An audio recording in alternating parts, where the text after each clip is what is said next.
Disco juice. Disco juice. Cheers, brother. Cheers.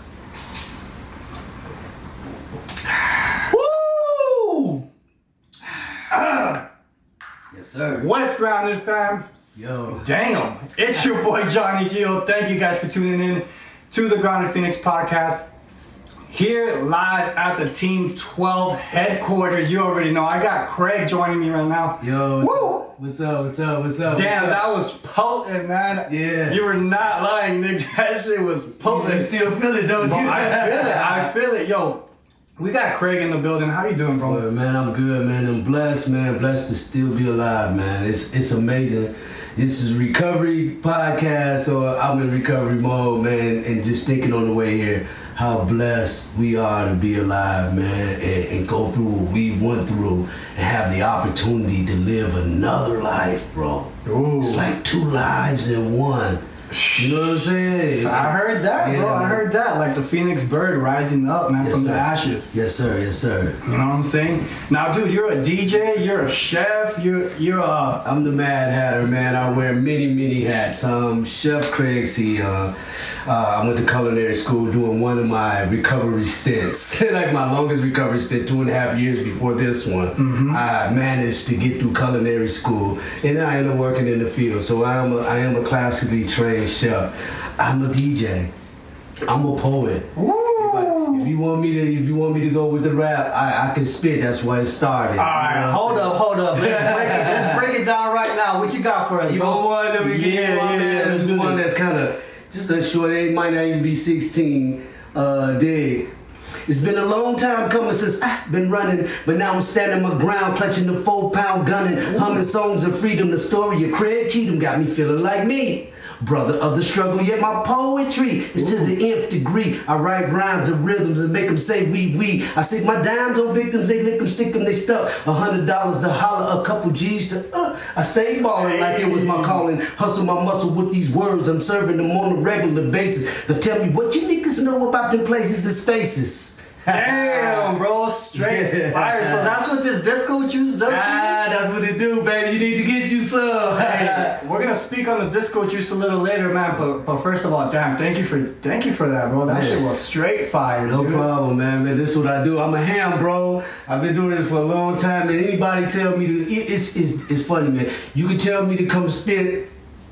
It's my gift. Mm-hmm. And my gift is to give away, it ain't to keep, right? And just like recovery, bro, somebody asked me to come speak. It's another gift of mine. And I feel like it's my duty to come do this, you know what I mean? So whenever I'm asked, 9 out of 10 times I'm there, you know what I'm saying, to speak about this recovery. The other stuff is vanity, but I found out the most important thing in my life, out of all the things that I'm doing, man, is recovery. Craig C. Cheatham, I've created a brand, CraigCCheatham.com. It's a 3-entity brand. Food, music, and sobriety. Oh. Sobriety being, if that link is missing, everything else falls. So it's a major, you know what I'm saying, it's a major thing, you know? Let's speak on that a little bit, bro. Give us a breakdown of what life used to be like before you were doing the disco juice, because it was a different kind of party. Man, it was a different kind of party. It wasn't no disco juice, dude. We was at the disco, but we wasn't drinking no immune system booster. It was no turmeric, garlic, and ginger. It was whatever, man. It got to a point, at first it was like upper echelons, wine, and then one day, you know, it's like rock gut, whatever. And then, you know, I introduced to the other stuff, man. Cocaine, crack. Oof. Crack is what brought me down to my knees, bro. I grew up, bro, in Chicago, Illinois, in a nice little town, man, a smaller town, working class town. Everybody worked. Everybody's aim was to go to college. Everybody in my high school, my peers would go to college. Some of us even got caught by the recruiter, the military recruiter. I was one of them. Nice. And I actually signed up for the National Guard so they could pay for my college. I went to an HBCU, Southern University in Baton Rouge. So we're proud, a proud black community, working class, you know what I mean? We had riffraff, it was against Chicago, some gangs entered. The gangs were there, but man, but for the most part, we were good guys, you know what I mean? And Yeah, look, in high school, man, we started smoking weed, a little weed and stuff. I mean, I was selling it. I don't want to. You were smoking and on your own supply. You were smoking on your own supply. Yeah, I was a ball player. I played basketball, man. I was in sports. I played baseball. I played all sports, bro. And they say I was pretty good. I got trophies to prove it. I hate to brag on myself now, bro. But We gotta get a little game going, bro. Yeah, we gotta play some softball or something, hoop, whatever, man. And yeah, so. It was just in the black community, man. It's this thing, bro. And it was a book. It was a short story written about it. It's called The Infamous Cool Pose. Okay. The Infamous Cool Pose is how, all right, smart young black men, right? If they're smart in school, and a lot of the black young men are really intelligent in school, but there's something that makes us want to act out and hang out on the corner. You know what I'm saying? Be cool, talk slick, skip school, chase women, because it's to be cool. That's what's accepted. Right. That's what's accepted. And the guy that was smart, he was a nerd, he was a peon, he wasn't nothing. You know what I'm saying? It was not just me, it was a lot of us really a nerd. Really, peon. I like to read. You know what I mean? Right. I like to read. Now we do. You know what I mean? I can't tell them out there on the corner that I like to read. We not reading, we pimping. Yep. You know what I'm saying? But yeah, but that takes over many of us. I was one. I'm not gonna speak for anybody. That took over me. So I quit the basketball team. Right. To hang out after school, to go home with the girls that I was messing around with, you know what I mean? Or to hang out with one of my homies who was just out there, you know what I mean? He wasn't doing that, so I wanted to hang out with them, with the cool people, you know what I mean? Right. And I had all academic courses, bro. All that math, I was really, really good at math. English, academic English courses, right? And none of my peers were in, a few of them were. So I'm living a double life. Right. You know what I'm saying? I'm living a double life. And then years later, after I look back at it, man, I succumbed to it, to the other side. And I look back at the guys that didn't come over here, and we called them nerds. Bowling! Yep. Yep, that's the way it goes Beautiful down. wife! Oh my God. Beautiful life, beautiful everything. I'm sure it's not totally beautiful. From this side, it's like you did it right, bro. And I'm like, that's all I want. That's what I wanted, bro. And I fell victim to the infamous cool pose that landed me drinking beers with the older guys. And I would take a beer and I would take a swallow. I hated beer. But I'm babysitting. I got a whole of beer just to be cool with these guys. I hated beer, bro. Right, man. I hated beer. Every time I just grabbed it because all the cool guys had it. You know what I'm saying? And I just wouldn't smoke weed because I thought I was going to be a ball player. I didn't smoke weed, and I had a relative, man, that had a lot of that shit, right? And I would take a little bit. The shake. Yeah, a lot. I take a shake out of all the bags, right? Now I'm in the box. I'm slinging, right? So I was slinging to the older guys. And slinging to the people that were doing it, me and my homie. And one day we decided to, we were rolling joints to sell. And we were selling joints, selling any way you want. Yeah, any way you want. And one day we were going to a party. And I remember, man, saying, me and him said, we ought to try to smoke it, right? And we smoked it. The party was maybe 4 blocks away, and we walked summer night. We smoked it at the park, and maybe 2 blocks on the way. Halfway there, man, I can remember being on the ground laughing, bro. It was like the best feeling ever in my life. Yeah. And I chased that feeling forever, bro. That feeling, man, that same feeling that made me neglect everything else. Started neglecting my grades in school. I was an A student, and all of a sudden I'm dropping because I'm skipping classes to have weed parties. And my parents would go work in the daytime. We'll leave school and come back to the house, and with the girls and everything. Oh yeah, that was a party, and they had liquor. Back in the day, in the 80s, they threw dinner parties and liquor cabinets were stocked. Right. So we drinking all the liquor. We just high and stuff all day. A lot of them got out of it, man. See, some of us, man, we already born with this trait, alcoholism. And you know what? I had it, and I remember. I know I had it, but it's like characteristics. Here's an instance. My old man, he used to collect these $50 pieces. 50-cent pieces. They were the bowl dollars, and he had the dollar piece and he had the 50-cent pieces. And he would bring them home and he'd stack them up on his dresser. And he had like stacks like this, like from this side to this side, going back, and 50-cent pieces and dollar pieces. And they stacked about this high. I remember one summer my parents would go work in the summer, so I'm there all day with my younger sister. And my homies would come over, and I'm a fucking people pleaser. You know what I mean? That's where I found out I'm a dick, I'm an addict, and I'm a people pleaser. And it had nothing to do with drugs, and it had nothing to do with alcohol. I would take the 50-cent pieces, because we would buy the Pepsis in the bottle back in the end. That's when not when they were just not looking nostalgic. That's how they sold them in the bottles and the big ones. And I got like 6 friends, right? 6 homies, the crew, about 6 of us. I'll take 6 of them, and they cost like $50. I think they cost $1, but I'll take 6 and buy everybody one. Next day, I'll take 6 more, buy everybody. Dude, do you know my old man? He allowed me to do this. He was watching me. Man, I took them 50-cent pieces till they got down to like this, bro. And then he's like, you know you fucked up, right? But you know, looking back on it, man, I couldn't stop, bro. I couldn't stop. I wanted to be the man. I got to pass around the drinks. Later on, I want to be the man. I pass around the dope, pass around the crack. I'm the king junkie. Yo, hey, that's real talk though for anybody that's watching right now.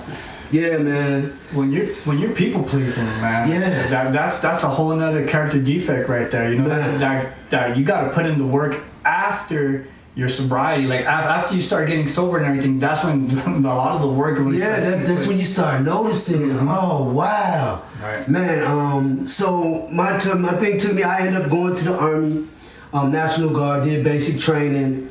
And I was going to Southern University in Baton Rouge. When I found out that I really was addict, I came home from basic training. It was one of my homeboys' birthday. One of my closest homeboys' birthday. He introduced me to cocaine, rolling a cigarette. Oh snap! I got my basic training bonus. You know, all this is supposed to go to school, dude.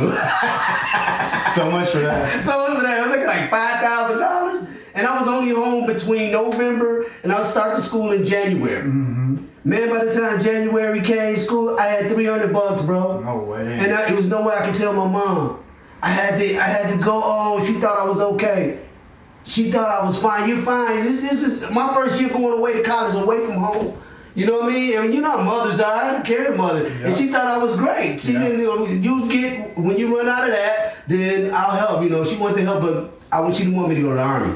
I wanted to go to the Army because I didn't want her to help. You know what I mean? I didn't want to be dependent. I needed her help, but I didn't want to be dependent on her because she'll say no. You know what I mean? And I need it. Yeah. But anyway, man, I was like going to school and I was like fucking nervous. I got $300. I'm finna go to Baton Rouge, Louisiana from Chicago by myself. Well, with my homeboy. We were on a buddy plan. But still. Going all the way down there. He went to the Army too. He went to basic after me. Oh, wow. And, like 2 weeks behind me. So we did the buddy plan, but his was delayed 2 weeks. So he's got his whole thing. I didn't even tell him, bro. I didn't even tell. What was it that you spent it on? Cocaine, bro. You smoked it. Cocaine, putting it on cigarettes. That whole time, snorting and putting it on cigarettes. That first time that I hit it, I remember it was like a roller coaster ride. Oh. Woo! And we went to the bowling alley, right? And we go in the car and do the bowling. I did not go into the bowling alley that night. This is where everybody hung out. I'm just fresh back from basic training. Going to the bowling alley, you know how we show off. Yeah. Yo, I'm back. Women in there and everything. I did not get out the car, bro. Whoa. The whole night. We were in the car 3 hours. The guy was selling was in the parking lot. I didn't get out the car. I'm just shoving my cash. And then after that night, man, I found out where I can get it. Shit. And I was going back and forth. Then it has no smell. When you put it on cigarette, regular cocaine, see, I can smoke cigarettes in my room, in my basement, right? And I was just sitting in the room, dude, turn on the lights, dark lighting, red light, or I have a girl over, but cocaine at that point. And this is before it really became a huge problem. But it was a problem. It was like that, Bills call it the ominous warning, right? It was like a warning, dude, you better stop or it's over. You know what I mean? Going to school with $300, I just had $5,000. For school, I was supposed to be set. You know what I mean?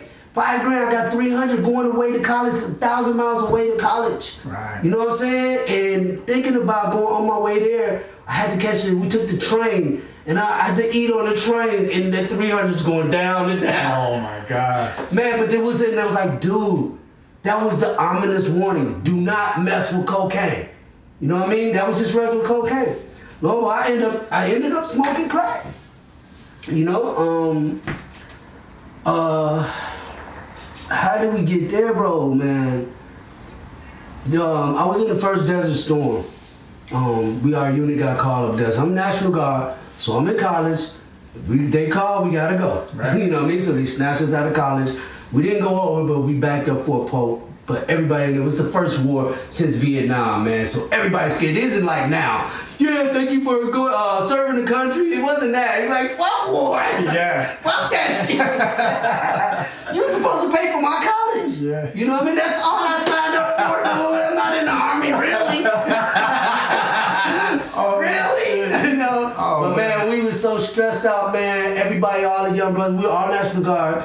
And everybody was so scared, man. Before we mobilized, you had guys jumping out of cars, breaking their legs, hurting themselves, and they still had to go. Hurting themselves, it was just that bad, bro. When we got there, we were stressed. The ones that didn't do that, we got there and we were stressed like we were going over.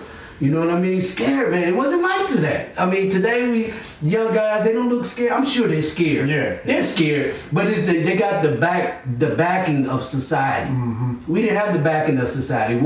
Vietnam the country was divided with Vietnam. So the next time was a war, country still divided. We don't want war, man. You know what I mean? Don't send our babies out, you know? Right. So we didn't have the backing, so we're fearful, man. And that fear, man, the addiction kicked in. I mean, every weekend, even we would sneak jugs. Like we had half gallons of Crown Royal. Masking this pain, man, masking this fear. Fear is a motherfucker, bro. Yeah, bro. Fear is a motherfucker. But then I'm already an addict. I found that out looking back, I found that out with the coins. Yep. You know what I mean? I'm People already pleaser. an addict and a people pleaser. You know what I'm saying? So, I mean, this is that they call it that peculiar mental twist in the book. This is the point where I found out that something was wrong with me. I said I was a potential alcoholic. Maybe something's wrong with me. You know what I mean? Because I'm supposed to be in formation at 8, but when I drink, I don't get there to 10. Oh man. And then I get a warning at first. Then after that, they take my money. Okay, so I'm not gonna drink this weekend so I can be on formation. I'm not all week after they took my money, $100, not all of it, but I needed that $100. Right. They took my money, so all week I'm like, nope, I'm not gonna do it. Weekend comes, all the fellas gone, I'll go straight, or I'll just go, and I'm not gonna drink like them. You know what I mean? I'll go, and next thing you know, I'm in the liquor store with my own half a gallon. Everybody there on half a gallon. So here comes that Monday again, and I'm there at 10, 11 o'clock. Wait a minute. I can't stop. I have no control over this. This is all hindsight. Because I was still, during that time, I was still invincible. Right. I'm gonna kick this in. I spent 20 years being invincible. This is all hindsight as a result of doing the steps, this sobriety. As a result of actually working the steps over and over and over and actually helping and coming and showing up like this. All this is hindsight. You know what I mean? If I'd have knew it back then, I would have stopped. But I guess sometimes God let you go through some things that you have to go through, man. And Sometimes you gotta learn things the hard way. Yeah, I learned the hard way, bro. And I've been 30 treatment programs, bro, because it was not acceptable. I was a college student. I was a military man. I was a ball player. I was popular. This is not acceptable to be in this position. Because when I started smoking crack, I spent just as fast as I spent my money in the parking lot. I spent it that fast. And then after that, you know, crack is so intense. When it's gone, that's when you gotta worry about crackheads. Don't worry about a crackhead when he got his crack. He cool. You can go sit by him. He's your friend. He's gonna love on you. He might kiss you. He might rub your feet. He's the best guy. He's the smoothest guy around. He'll dance with you. Probably sing. You know what I mean? He'll make you feel so good. But When the crack make is gone. sure that when it's cracked on his last hit, maybe about 3 before the last hit because he's starting to think now. You need to get the fuck out of there. Y'all better take notes, man. You got a crackhead friend, man. 3 hits before it's all gone, get out. Right? Because after that, that's when the monster comes. That's when the monster shows up because that feeling, bro, it starts to die down. It's the dopamine, man. It just fucking the serotonin. It just hits your serotonin so hard. And the dopamine is so hard. And then when it's gone, it's like a big empty hole. And it's trying to come back together. And it's painful as fuck. Not physically. It's mentally painful. Like, and then I'm thinking, see, crack comes with a bunch of, for me, it was a bunch of sexual shit. You know what I mean? A bunch of sexual lewdness and freaky shit, right? Yeah. So when my money's gone, my mind always starts, man, now I want that girl. And the pain that I can't have that. And the pain that is really the feeling. The pain of the feeling. And it's all gone. So I can't lay down. I can't go see if I gotta go hustle. I'm hitting the block. Fuck this. You know what I mean? Now I'm on the block doing anything. Now, I don't want to speak on it because if I got caught for half the shit I did, I'd still be in jail. Damn. You know what I'm saying? It's only by the grace of God that I didn't get caught for everything I've done. But I got caught for a lot of stuff. And I end up in jail. I end up in jails, institution, and thank God it ended death. 30 treatment programs. I've been in Chicago, is Cook County Jail. They have like 14 divisions. So division 1, 2, 3, 4. Man, out of the 14 divisions, I've been to 11 of them. Wow. I've been to 11 other divisions. First it started off with a little petty shit. I come to stay 4 days. Then it turns in, my minimum stay is a month. Right? My minimum stay is a month. And it's unacceptable. I get to that point and I gotta get better. So I go to treatment. I'll leave town. I gotta do geographical. I'm gone. I'll go to Minnesota. Minnesota was my home away from home. I was introduced to treatment in Minnesota. And Hazelden is in Minnesota. So Minnesota I'm not sure about now, it was the treatment capital. So I went to several treatments in Minnesota. And I'll get right, Minnesota was a great thing. And I'll get treated for 30 days in the program. Then they'll give me another 60 days in the halfway house. And they will let you go to work. And food was there. You didn't have to pay any food. You get to keep all your money. Minnesota actually gave you a little money in your pocket too. Nice. You know what I mean? Paid the treatment center all the way up. And after that 90 days, I'm looted up, right? I'm looking good physically. You know what I'm saying? It's like in the doctor's opinion, you go to the hospital and these doctors are supposed to fix you. This is the mindset. For anybody with an illness, right. You go to the doctor and you're confident that the doctor's going to cure you, right? You walk out of the hospital, they say you're okay. You walk out of the hospital, you say I'm cured. Right. I'm good, right? And not really understanding that this is a disease, the center in our minds. You know what I mean? This disease is a motherfucker, unlike any other disease. I'd rather have a physical disease than this one, but not now. Now that I found the solution, I'm so glad that I have it. Right. But this disease, you'll walk out, and I would walk out of treatment center like I was cured. I'll have everything. I already had a job. I'll get a car. I'll get an apartment. I got some money, and I'll keep it for maybe 30 to 90 days, and my mind will say, see, I'm good. I can go get another one. The same thing that broke me down, because you're not going to treatment voluntarily unless you're fucked up. Right. Right? Every treatment I went to was voluntary. I hit the ground. Boom. Fucked up. You know what I mean? Maybe I'm looking back and maybe because I couldn't stand homelessness. Right? And maybe it was because I couldn't stand the way people saw me, looked at me and bummed me and fucked up. You know what I mean? You wanted to be the man. Yeah, I'm the man. In my mind, I'm the man. So I got to go get this shit right. Every time I will go back to treatment. Thank God for treatment centers all over America because, man, I could have probably been dead. They saved me. Each time, even though all of them didn't give me what I need, they weren't supposed to give me what I need for this disease anyway, right? I'm looking back at it. You know what I'm saying? I'm looking at, I could have back then it was an $8 book. I could have took that $11 big book. I could have took this $11 big book and saved the state because I didn't really pay for any of them. Save the states, you know what I mean, the taxpayers, a lot of fucking money. right? I'm a treatment bum. I've been in treatment in Cali. I've been in treatment in Seattle. I've been in treatment in Minnesota, multiple treatments in Minnesota. I've been in treatment in Chicago, 30 treatment programs. Wow. With state funded. Taxpayers' money. But I was like, oh yeah, but I pay taxes too, motherfucker.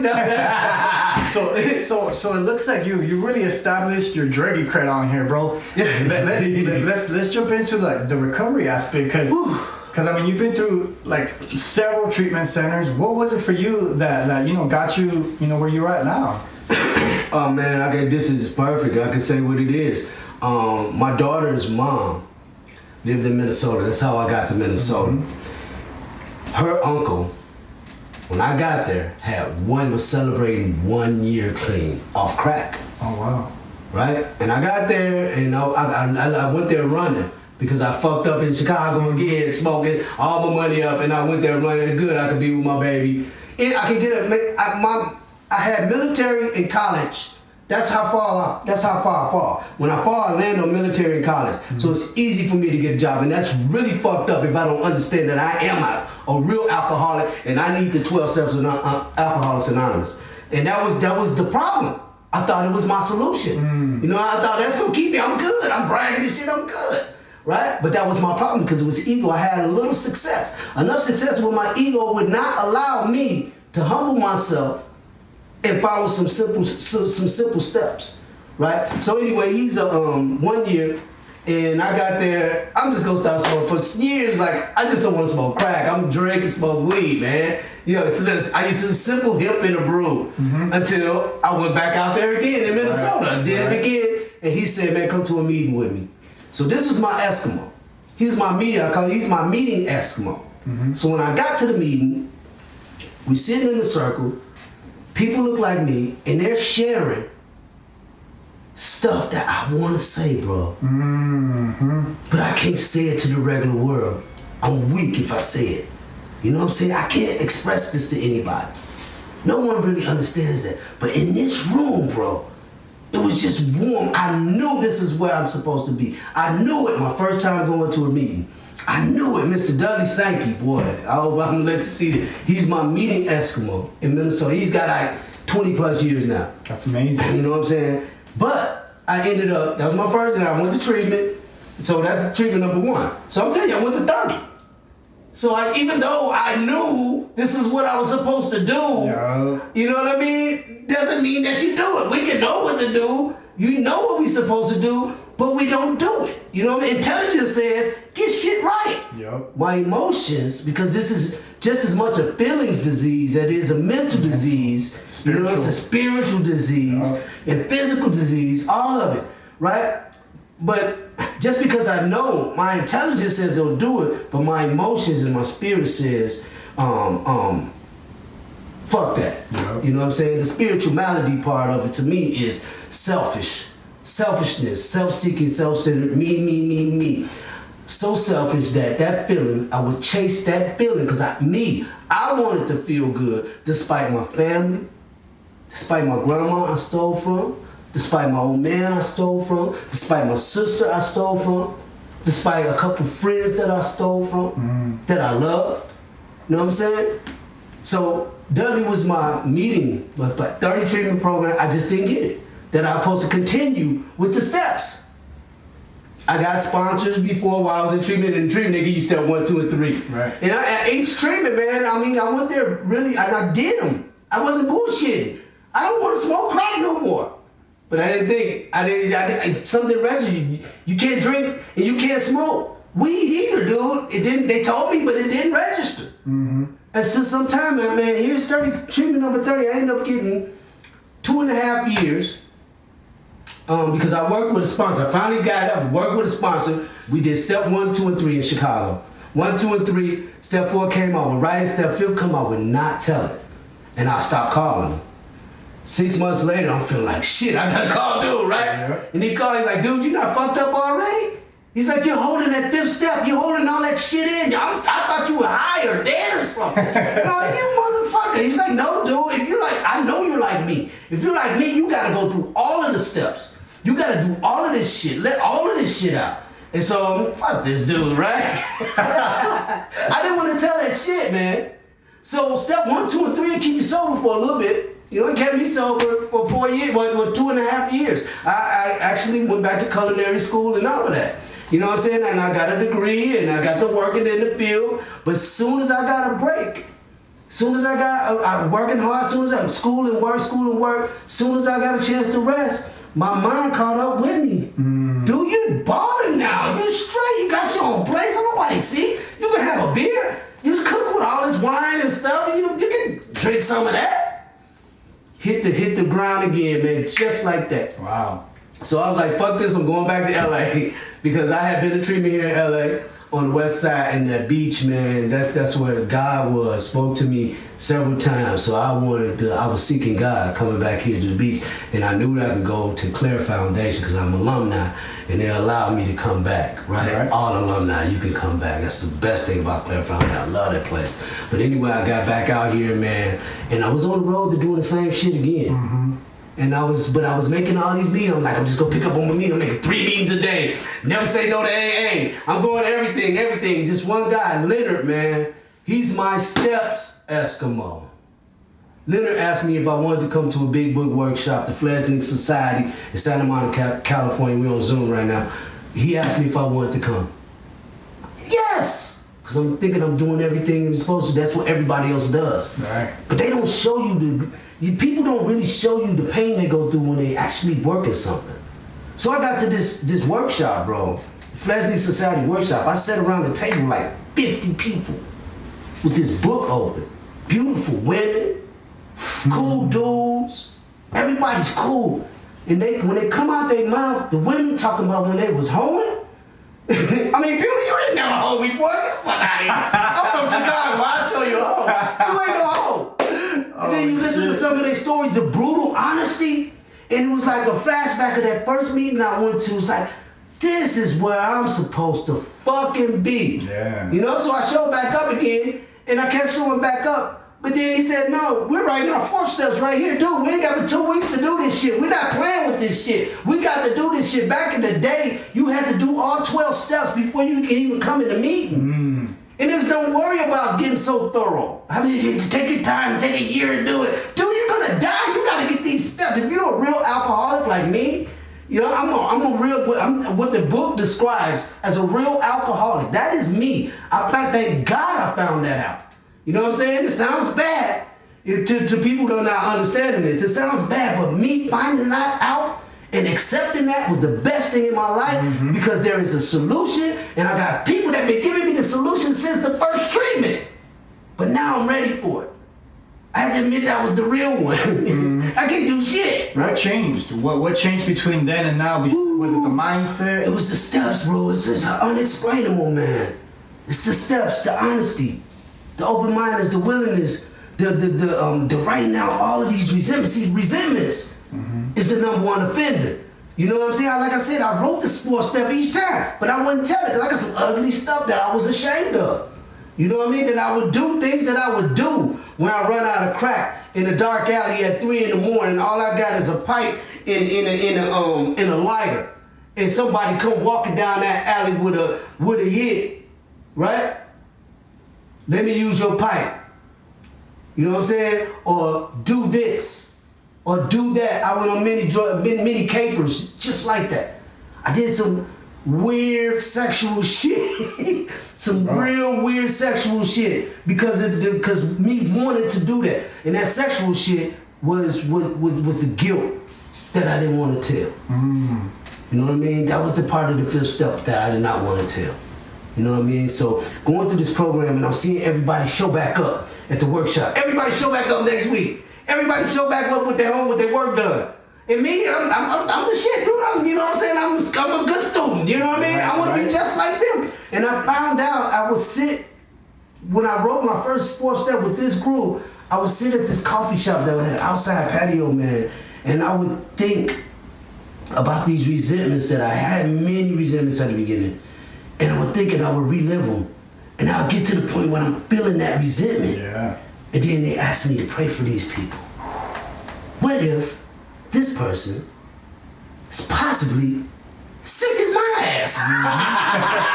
What if he could possibly be as sick as I am?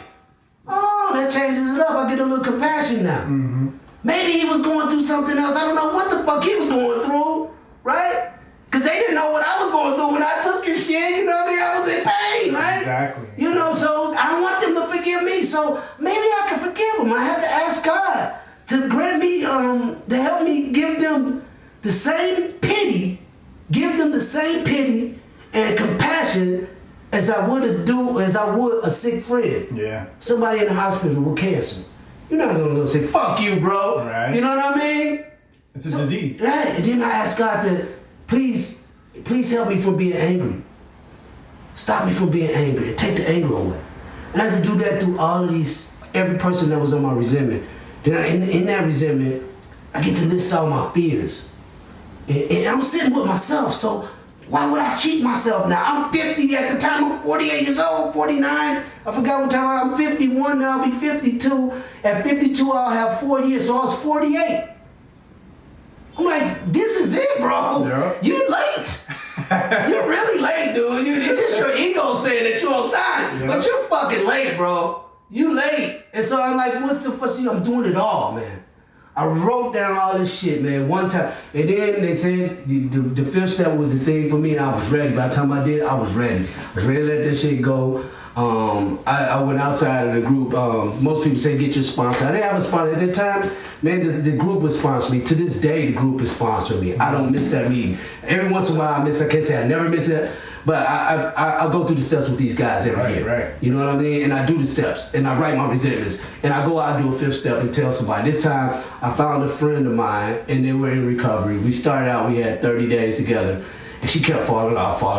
So I'm like, she knew me though, and I knew her. We started this together. I'm like, dude, you want to listen to my fifth step?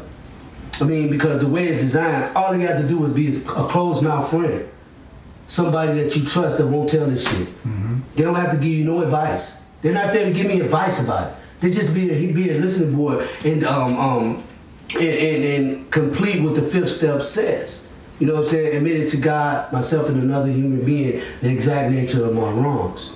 So I read all that shit out, you know, all of the sex activities. I wasn't even cringing when I did it. I was just like, man, I gotta get this shit out. Bro. You know what I'm saying? And I got it out. And after the fifth step, they tell you to take an hour and sit with yourself and you go through your head and find out if you missed anything. You know what I mean? So I was in Malibu. We were on the beach when I did it. And I just sat up and I listened. And for like 2 weeks, I felt like crap, bro. I'm like, I did that. It was different hearing it coming out my mouth. I wouldn't say it out loud. I knew I did it. God saw me do it. But telling another human being, not as afraid, what if she go tell? And then something else came over me. Who gives a fuck? Right. You don't have to do that shit no more. Never again. Let them talk. Who gives a fuck? I'll never have to do that shit again. But something about me saying it out loud, the shit that I did, makes me like, dude, you are fucking lame. But then 2 weeks later, I got hope again. You know what I'm saying? You were a lame. That was lame shit. That's the key word. Yeah, you were lame. Now you don't have to do that again. You in this process. And that process of the fifth step propelled me to doing 6, 7, propelled me to writing 8, writing a list of people that I harmed that I came up with. You know, at the time. See, you don't have to be at 30. You just got to get the shit down. You start doing it. Because the next year, you're going to come up with some other shit. I have a long life. You know what I'm saying? So it's just to get the heavy shit out first. And like now you go back and make amends. Be willing to make amends. And go to people that probably did more shit, more harm to you than you ever did to them. And forgive them. And forgive them. And you go to them and ask them, what can I do to make this right? And sit up and listen to this motherfucker tell you all this shit. And you sit back like, dude, you did more to me. You know what I mean? To me than I did you. I took $5 from you. You took my whole life. You motherfucker. You know what I'm saying? But I sit there because that's $5.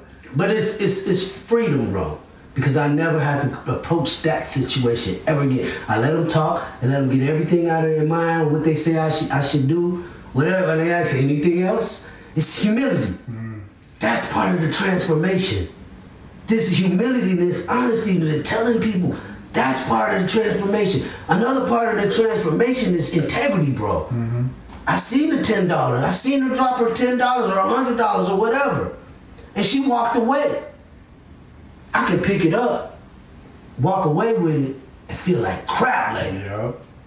When I spend the first dollar, I feel like shit. I don't have to feel like that again. I pick it up and I go, hey lady, you dropped your money. And I walk away like kind of mad that I gave it back, but then I'm free, bro. Yeah. I'm free. It's freedom. That's about my recovery, my freedom to be unapologetically me. This is who the fuck I am. And I don't give a shit what you like or not. You know what I mean? Stay away. I'm not mad at you. You know what I mean? I can't afford any resentments. Because the book tells me resentments is the #1 offender. Damn. You know what I mean? Wow. So I gotta do the 10th step, which is like the 4th step done in a day, right? So my whole life I wake up and I'm looking, I'm watching for resentment, self-pity, you know what I'm saying, or selfishness. You know, I'm watching for that. And when I see it, so it's watch, and you find it, you ask God to take it away from you. You know what I'm saying? And you ask God, and after that, you go discuss it with somebody. And after that, you turn to help another person. You don't always have to be an alcoholic, you help people. This thing has opened me up. It ain't all about, I'm just a better person. Right. People that going through the steps, you're just a better person all around. Once you've gone through, you're just a better person all around. But I would love to help some more other alcoholics. You know, I don't chase alcoholics. You know what I mean? Because if you chase me, I ran faster. That's why I don't chase them, you know? But when they come to me, dude, I spill it all out. So it's that 10th step is every day I gotta watch. Then I gotta ask. Then I discuss. Then I turn. As soon as I feel the resentment, because I know this will take me down. It might not take me to a drink right away, because I got three and a half years, over 3.5 years, and the drink is kind of further away right now. Right. But I will feel that pain of my conscience now. Yeah. A new conscience, a spirit. Haven't had a spiritual awakening. I have a new conscience. I've been changed inwardly. I may look the same. I may still talk slick every once in a while, but I'm not taking nothing from you. You know, I'm not even gonna lie to you. And if the truth's gonna hurt you, I'm not gonna say nothing. Unless you ask. And I will give you the truth. Bro. It's a new thing today, man. I'm changed from the inside out. And it's all as a result of the 12 steps of Alcoholics Anonymous. Man, this is an amazing program. I could just if Bill W. old white ass was alive, I'd go kiss him in the mouth. No homo. You gotta add the no homo. No homo. But yeah, man. Yo, man, thank you for sharing that, dude. I know the 12 steps is a big part of your program, dude. Yeah. But I want to talk about now what the things you got going on, because you do spoken word. You did that spoken word for a cool minute. You're a DJ. You're like a chef. Yeah. And you got this thing called freaking disco juice, bro. Disco juice. Talk about the disco juice for a minute, man. Hey, man, when COVID hit, I was fucking scared, man. It was like an apocalypse movie, dude. So I quickly ran to my man, Dr. Sebi, right? We ain't gonna talk about him too much, but if you know Dr. Sebi, you know Dr. Sebi. If you know, you know. But anyway, if you know, you know. Mom's the word. Anyway, but I studied him, and I found some of the ingredients that he loved, right? And I ended up going to like Whole Foods, and I looked at, they had these immune boosters. They come in like 2-ounce shots. And I looked at them, like fucking started taking them. I'm like, fuck. They for $4 a piece. So I'm taking them every day. After a month, that's $120-some. I'm like, shit. I'm sober. That ain't me. Being sober don't make you rich. It's crazy how the healthy stuff is expensive as fuck. Oh, right. And that stuff that's unhealthy is cheap as fuck. Cheap as fuck. What makes sense? Yeah. Well, no, it don't make sense. It don't make sense. It don't make but to the corporations. Yeah. You know, so disco juice. Yeah. So anyway, I found the ingredients, and I started at the beginning of COVID. Because I'm a chef, I started doing do-it-yourself stuff, and my restaurant that I was working at, they went down, so I had to get creative. So I started selling another product of mine. I was taking disco juice, which is turmeric root, ginger root, garlic, orange juice, lemon juice, and a dash of cayenne pepper.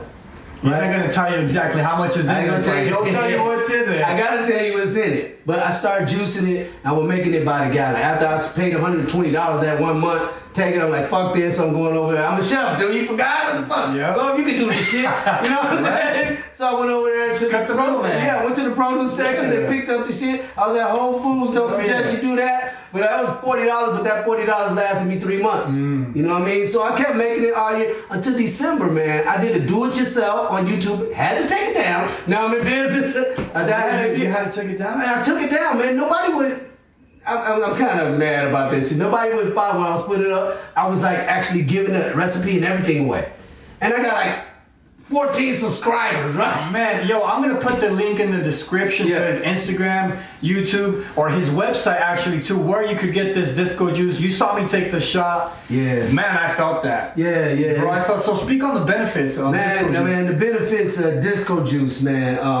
Turmeric root itself, man. They suggest that cancer patients take turmeric juice, drink turmeric juice, or some type of turmeric. It helps with your skin. It's an anti-inflammatory, so it kills inflammation. That's what and the mucus. I got some lower back pain that went away right now. Yeah, inflammation, man. I got arthritis. I'm 51, bro. I got arthritis in my knees, and I've been on this, man. Ginger root, so many benefits to that. It's like it gives you energy. It helps like with, did I say blood pressure? With blood pressure,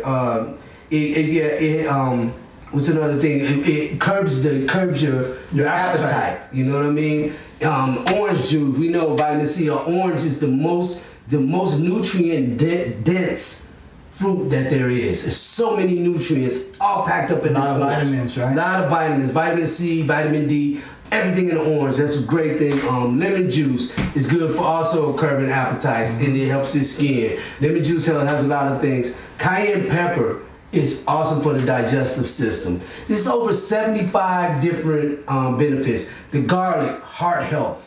You know what I mean? Your lungs, garlic, yeah. Remember back in the day, if you guys, your mom them used to just old remedies. Garlic was always in it. Yeah. You know, just chew some garlic. Garlic was always in it. You know what I mean? So these are old natural remedies that's from the earth, man. And I've been taking it since March. I've been all over the country. I've been to Florida. I've been to Chicago several times. On the plane, I wear my mask. Don't get me wrong. But I take a shot of this, and I know the benefits of it, and I believe that they work. So my mind, my mental state, when I'm traveling, and my spiritual state is that I'm safe. You know what I mean? So I know that has to add a lot to me being safe. Yeah. It's like, this is so a man thinks, so a man is. Yeah. You know what I mean? This is the universe granting that to me because I'm pushing towards that. I'm safe. Exactly. I'm not gonna care. I'm gonna be safe. I'm gonna be careful as I can. But I am not gonna be scared. You know what I mean? I'm not gonna be scared. So, man, I made one. This girl asked me to make her one. Because she would not need to do it. She would not watch the YouTube. Like I kept sending her to the YouTube because I got another product that I was making. I was doing it. And it's labor intense and I couldn't do that. Yeah, YouTube is tough. Yeah. But she wouldn't do it, so I made her one.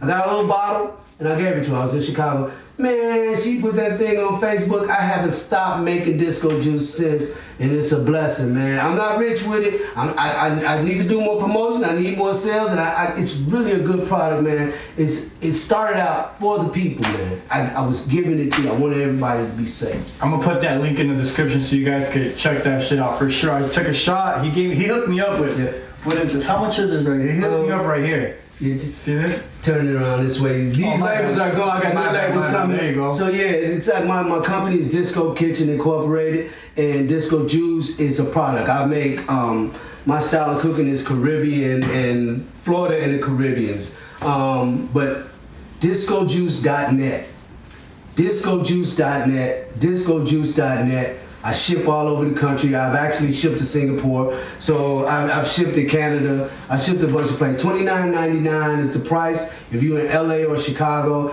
you can pick it up because I manufacture and I ship in bulk in Chicago because that's where most of my people are. And then a lot of my people are here in LA too. So any other place, if you go Chicago or LA, you can actually come pick it up. I'll give you the drop-off the pickup location. Other than that, man, I use FedEx shipping. You get it in 2 days. Man. You heard it first, man. Not only are you helping people in recovery, but you're just helping people in general all over the world with this whole pandemic thing, man. I really appreciate you, bro. I appreciate your time. Before I let you go, man, I gotta ask you this one signature question, man. Before I let you go, you ain't escaping me. Okay. So there's 3 things in life that are guaranteed, and I believe they're marked in our gravestone: our birthday, the day we pass, and that dash in the middle. And that dash in the middle represents the life we led. What do you want to be remembered by when you're gone? I want people, when I'm gone, I want you to be able to benefit off the whole experience of my life. Oh, I like that. Every experience, the good, the bad, the ugly, and the return to obedience. And the return to spirituality. So we're human, we come in this spirituality as kids. We look at kids, they're so happy, so lucky. So everybody loves kids. Innocent. Innocent in their eyes, and they ask great questions, they're honest. And then somewhere down the line, we veer off. And we all do. And a lot of us, I think we're chosen as addicts and alcoholics. I think we're chosen because the pain is unbearable. If we don't die, we have to change. If we don't die, we have to change. So in the midst of that changing, we go back to the beginning. We're childlike again. I'm honest, I'm not gonna lie to you. I'm gonna steal from you. I'm gonna smile at you. I wanna give you a hug. You know what I mean? Like in the room, we go back to that state again. But it doesn't take away from the experiences that we went through. Right. You know what I mean? This is how I got over. And it's not about me. Because we see many people go through that stuff and die. Yeah. Or many people go through that stuff and end up in jail. Maybe they're having a transformation in jail. Mm-hmm. But they're not free. Yeah. So, but still, it's the same transformation. You either keep going to the bitter end, or you die, or you die. Mm-hmm. You know what I mean? So I want people, man, to benefit off my life, my hustle. You know what I'm saying? My relentlessness, because I will not quit. And when I quit, I'm in the grave, because I gotta wake up sober and not get up and go run. Not get up and take a shot of disco juice to make myself feel better. Not go to the beach and look at some beautiful women and look at God's creation. To just lay in the bed. I might as well smoke crack. Damn. I like the way you put that, bro. Yeah. Very well said, man. Yeah. Very well said, man. Thank you for rolling up, dude. I appreciate it. Man, thank you for having me out. Thank you for having me out. All love, man. I'll never be the same.